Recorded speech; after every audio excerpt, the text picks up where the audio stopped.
رحمن ساعدني يا رحمن اشرح صدري قرآن املأ قلبي قرآن واسق حياتي قرآن. اور سنتوں کی پابندی اور عبادت کا ذوق اور اصلاح کی کوشش. آخر میں ایک بات کہہ کر ختم کرتا ہوں کہ دیکھیے اس وقت ہندوستان میں ایک ایسا دور آیا ہے جو ہمارے علم میں اس سے پہلے کبھی نہیں آیا.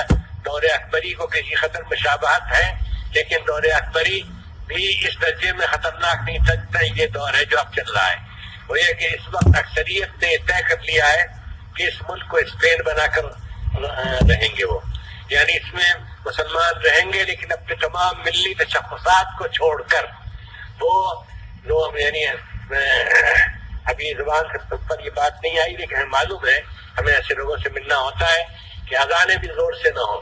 لاؤڈ اسپیکر تو خیر الگ چیز ہے، وہ کوئی مصنون چیز نہیں. اذانیں بھی زور سے نہ ہوں.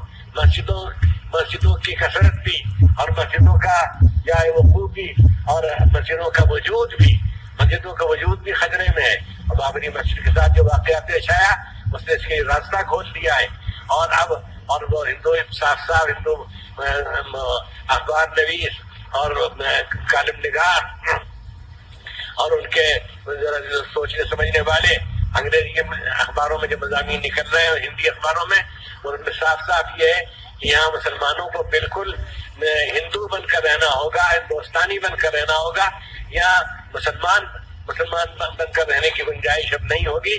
وہ لباس میں، صورت شکل میں اور زبان میں اور رسم الخط میں اور تہذیب میں، سب میں ان تمام امتیازی خصوصیات سے دستبردار ہو جائیں جن سے یہ معلوم ہوتا ہے دور سے کہ یہ مسلمان ہے، یہ کہا جائے کہ یہ مسلمان.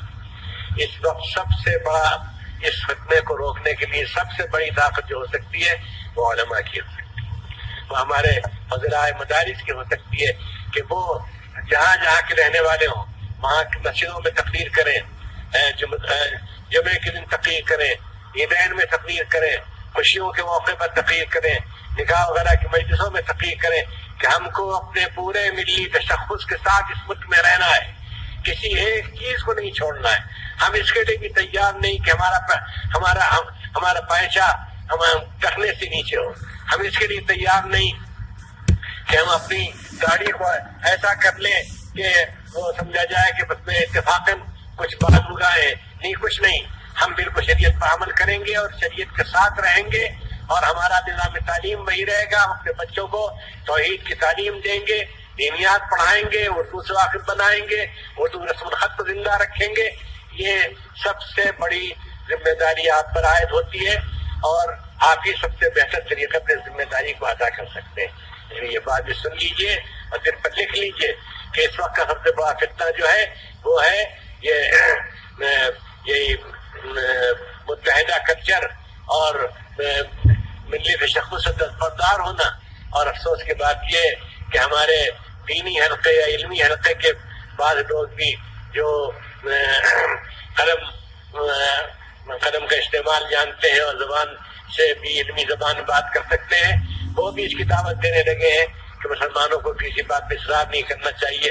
اور پر اللہ کے سلسلے میں جو اصرار کیا سپریم کورٹ کے فیصلے کے خلاف، یہ بھی ایک غلطی تھی. مسلمانوں کے خواہ کے لیے ہندوؤں میں ایک رد عمل پیدا ہوا اور وہ سمجھے کہ مسلمان بہت تنگ نظر ہیں. نہیں، صاف کہتے ہیں ہم یہاں اپنی پوری خصوصیات کے ساتھ رہیں گے اور اس کے ساتھ ہم امید رکھتے ہیں کہ اللہ تعالیٰ ہم کو اس ملک کی قیادت نصیب فرمائے گا. اس لیے کہ اس ملک کی آبادی کوئی عنصر اس نے اپنے کو اس قابل نہیں رکھا کہ وہ اس ملک کو بچائے خطرے سے. سب دولت پرست ہیں، مادہ پرست ہیں، نفس پرست ہیں، طاقت پرست ہیں، اقتدار پرست ہیں، جہاں پرست ہیں. اس لیے ہم عزت کے ساتھ رہیں گے، ہم اپنے تشخصات کے ساتھ رہیں گے لیکن عزت کے ساتھ رہیں گے، سر اونچا کر کے چلیں گے.